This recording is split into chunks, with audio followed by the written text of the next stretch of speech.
السلام عليكم ورحمة الله تعالى وبركاته. مرحبا بكم معايا في فيديو جديد. كنتمنىكم تكونوا بخير وعلى خير وانتم في احسن الاحوال يا رب. اليوم ان شاء الله غادي نحضر معكم كيكة الحامض والكراميل. كيك اللي كيجي رائع جدا هائل، كيجي كيك اللي هشيش ولذيذ بزاف بزاف البنات وخفيف بواحد القوام اللي كيجي ولا اروع. كنتمنى ان شاء الله انكم تجربوا معايا وانا اكيد غادي يعجبكم بزاف بزاف. بسم الله على بركة الله. بالنسبة للمكونات اللي غادي نحتاجو، ففي اناء درت قبصة ديال الملح، كأس من السكر، وضفت 4 ديال الحبات ديال البيض اللي تيكونوا صغار في الحجم ديالهم. الا كان البيض كبير البنات غادي دير فقط 3 ديال الحبات ديال البيض. البيض بطبيعه الحال كيكون واخد درجه حراره المطبخ.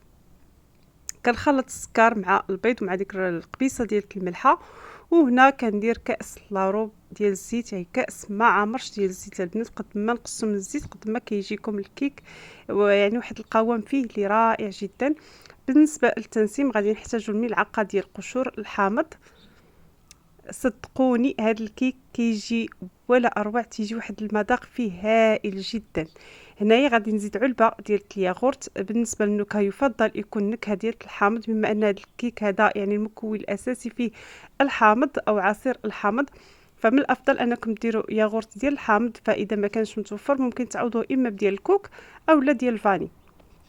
صافي من بعد ما خلطت المكونات كلها مع بعضياتهم، هنا خديت نصف كاس او ربع كاس عفوا ديال الحامض. هنا درت غير حبه، يعني عصرت حبه ديال الحامض صغيره. الا كان الحامض كبير فقط غادي تحتاجوا غير نص حبه.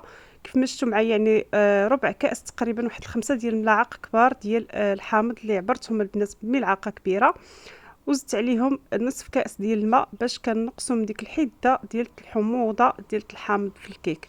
لان الا درتو غير الحامض بوحدو فغادي تضاعفوا الكميه ديال السكر باش الكيك ديالكم ما كيجيش هكا فيه واحد نسبه ديال الحموضه عاليه. صافي هنايا ضفت الدقيق. بالنسبه للدقيق انا استعملت 300 غرام، ما يعادل 3 ديال الاكواب كاس ديال العنبه البنات. غربلته في الصفايه كيف ما شفتوا معايا، وزدت عليه 2 اكياس ديال الخميره ديال الحلوى، ما يعادل في كل كيس 8 غرام. هنايا غادي نخلط المكونات كلها مع بعضياتهم. يعني نبقى نضرب، يعني ندخل داك الدقيق شويه بشويه. بالنسبه للقوام ديال الخليط ديال الكيك البنات كيجي قوام لي خفيف كيف ما غادي تشوفوا معايا. يعني بغيتو تجيكم كيك اللي هي عاليه راه غادي تدخلوا حتى 3 الكيسان ونصف ديال الدقيق. هنايا انا بالنسبه لي يعني بغيت واحد الكيك اللي يجيني يعني في القوام ديالو خفيف وهش، فانا استعملت فقط يعني 3 الكيسان ديال الدقيق كيف ما شفتوا معايا. خلطتهم مزيان حتى تاكدت ان ما كاينش دوك الكتل ديال الدقيق في الخليط.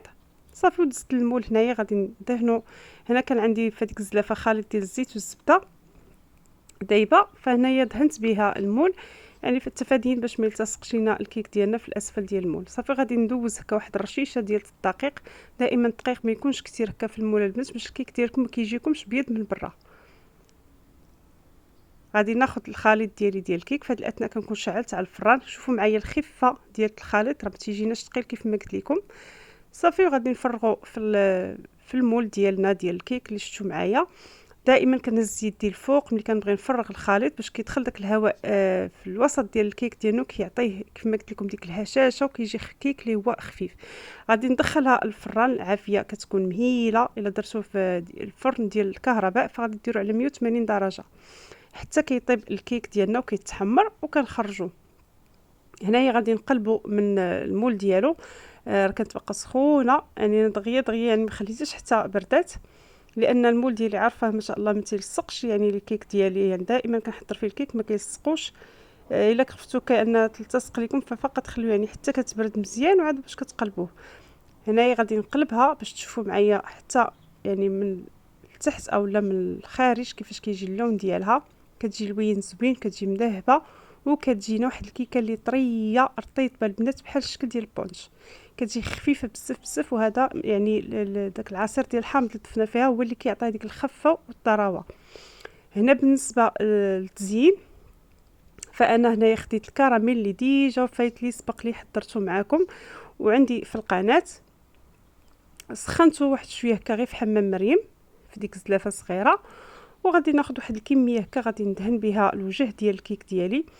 صراحه كيجي رائع جدا، واحد المذاق فيه هذا الكيك هذا هائل. اللي ذاقها عندكم الناس غادي يطلب المقادير، خصوصا انها سهله وبسيطه يعني دغيا دغيا كتحضر.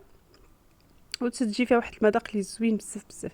هنا دهنتها بالكراميل مزيان كيف ما شفتوا معايا، وجبت لوز فيلي اللي حمرته حتى هو في الفران واحد شويه، يعني حتى حيت الكيك ديالي ودخلته، يعني شرب غير ديك السخونيه ديال الفران، يعني ما شعلتش عليه باش ما يتحرقش، وخرجته هكا باش نزين به الكيك ديالنا كيف ما كتشوفوا معايا. يعني غادي نعمر هكايا الوجه ديال الكيك من الفوق مزيان باللوز، وعاد بزت عليه في التالي هكايا خطيطات ديال الكراميل، وزينت بحبات ديال الورد اللي تيبقاو اختياريين. كتقدموا الكيك ديالكم على هذا الشكل هذا، كيجي واحد الكيك اللي هائل، صدقوني مذاق اللي روعه روعه البنات، كيجي غزال وبنين بزاف بزاف، كيجي خفيف بواحد القوام اللي ولا اروع. كنتمنى ان شاء الله انكم تجربوها. انا هنا غادي نقطعها معكم ولو انها باقه سخونه، يعني باقي ما برداتش 100%، ولكن ضروري غادي تشوفوا معايا النتيجه كيفاش كتجي من الداخل. يعني كتجي واحد الكيك اللي طريه وكتجيب واحد اللوين اللي ديال الحامض، يعني كتجي غزاله بزاف بزاف. كنتمنى ان شاء الله انكم تجربوها، وانا اكيده غادي تعجبكم بزاف بزاف. كنقول لكم كما العاده بالصحه والراحه، والى فيديو وصفه اخرى باذن الله، والسلام عليكم ورحمه الله تعالى وبركاته.